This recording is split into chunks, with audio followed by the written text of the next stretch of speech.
Thank you everyone for coming. For those of you who don't know, I'm Ashley Eckstein, and my company, Her Universe, is a community and merchandise line for female sci-fi, fantasy fans and fangirls, and also so many fanboys that support. It's a community for fans. So thank you so much for coming today. We clearly specialize in apparel and fashion. So you're probably wondering why we're having a publishing panel and calling all aspiring writers to our panel. Well, we have a big announcement, and Her Universe is about to expand. And all of you in this room are the very first to hear the news.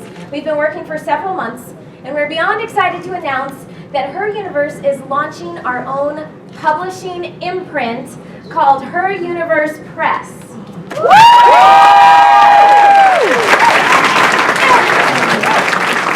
that is right. We will now be publishing books, our own original stories, but more importantly, your original stories. So that's why we're calling all writers, and I'm very excited to introduce you to our exciting group of panelists today. So we are very excited that in summer of 2016, we are releasing the Confidence Chronicles, created by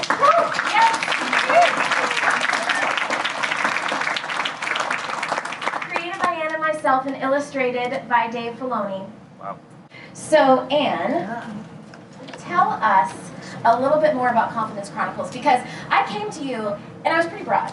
I said, I want to create a strong tween heroine, and I kind of liked the mystery aspect, but I left it pretty open. And you came up with this amazing story. So tell us more about what we can expect from the Confidence Chronicles. Well, I can't tell you too much because that would be spoilery, but I can talk a little bit about what inspired it, and for sure part of what inspired it is Ashley herself. Because I think that I'd say Ashley, I'd say cosplay, I'd say fashion, I'd say the girls that we've met going to conventions and celebration for Star Wars are what really inspired the Confidence Chronicles. The thing about confidence for me is that I think it's a close cousin of bravery. And you think about, well, if you're brave, then you just do things even though, you just face insurmountable odds. And you don't care, and that's not it at all. We all know that bravery is doing things despite the fact that you're scared. And I think confidence is very much that too. So when we were talking about like confidence and the confidence that girls needed just to put on their cosplay, or that girls needed just to admit that they were fans of something, and all the work that Ashley did to give them a safe space to celebrate that, that's what really inspired it. That, and then my obsession with history and Gold Rush California and all things steampunk. So I've been spending a lot of time in Gold Rush California and a lot of time with my head in books. And I should maybe spend a little bit more time writing. But something I think really good and exciting with a strong female character, inspired by you ladies, like the fans that we've met and that we've talked to, and by my own cosplay experience that Dave and I have done together.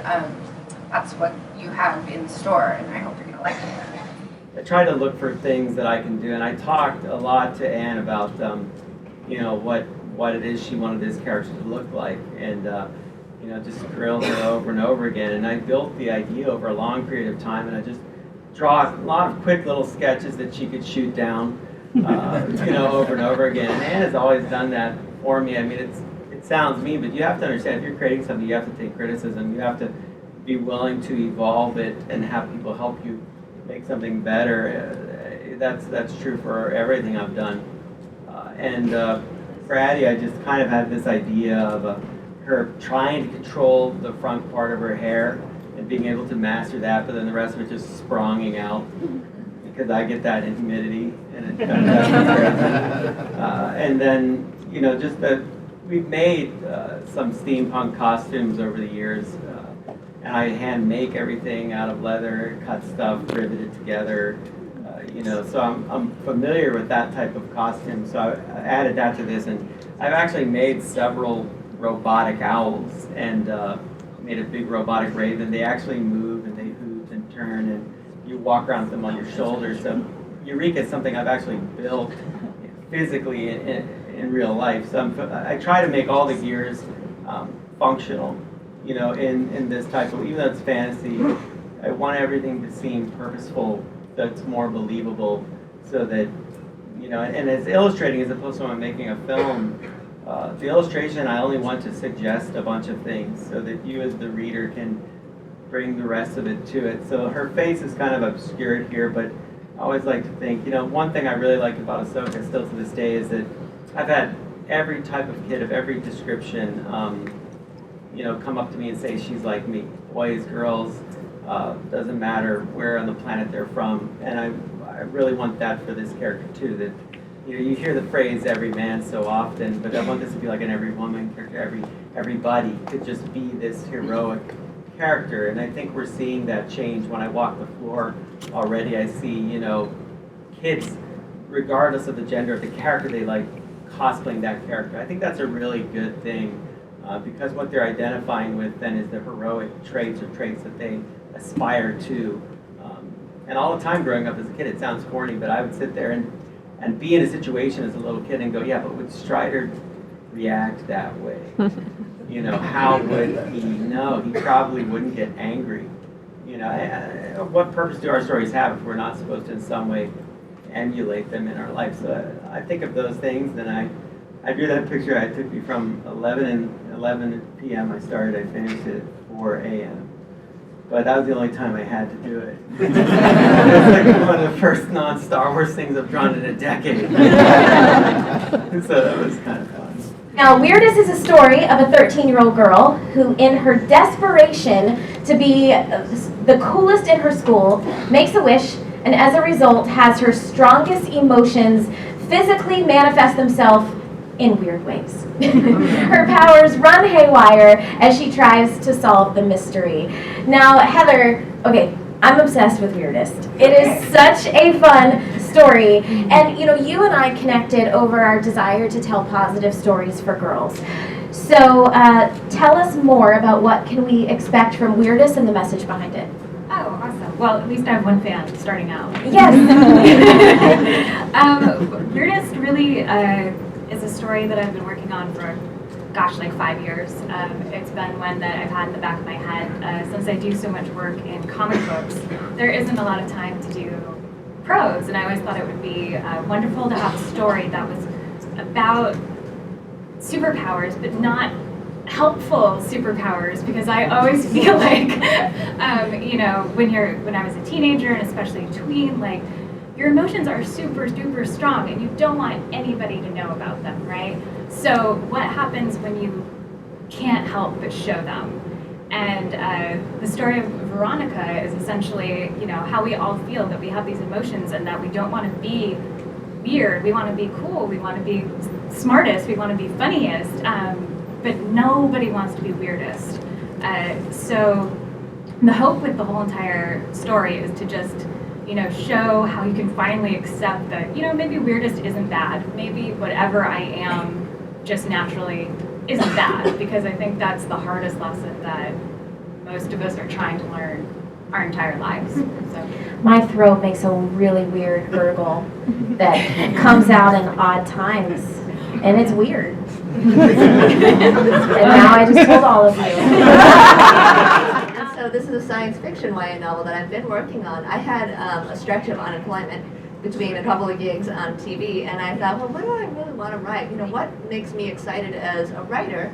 And I got back to this idea for a story, and it was about a young girl who, without spoiling any details, it's more like the character journey I was interested in. Is not a girl who is a 1 in a million special. Everybody's in love with her because she's so perfect and beautiful and, supernaturally connected to the mystical destiny. She's like a girl who has no particular connections to anybody, but she's got her wits and her street smarts and acquired skills and intelligence and strength of character, and that's what's making her heroic in this kind of crazy adventure that she gets into.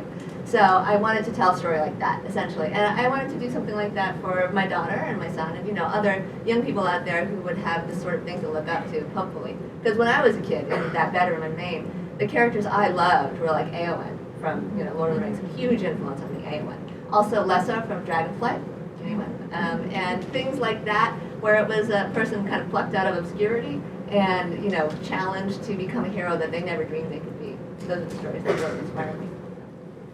So as an agent, I represent authors, and my job is essentially to sell their projects to publishing companies like Her Universe Press.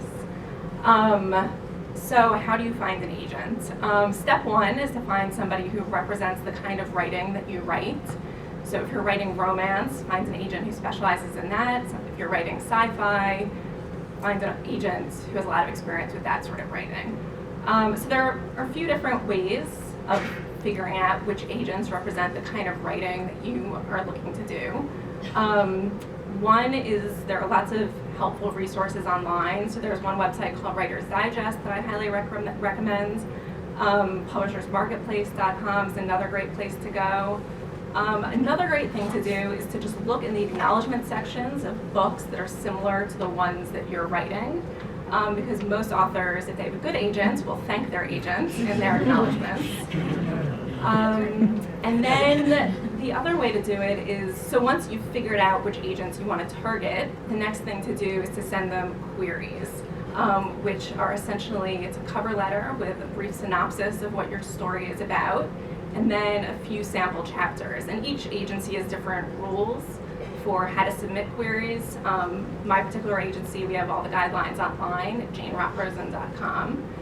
And you know, you'll send it and you'll probably wait weeks. You may or may not hear back.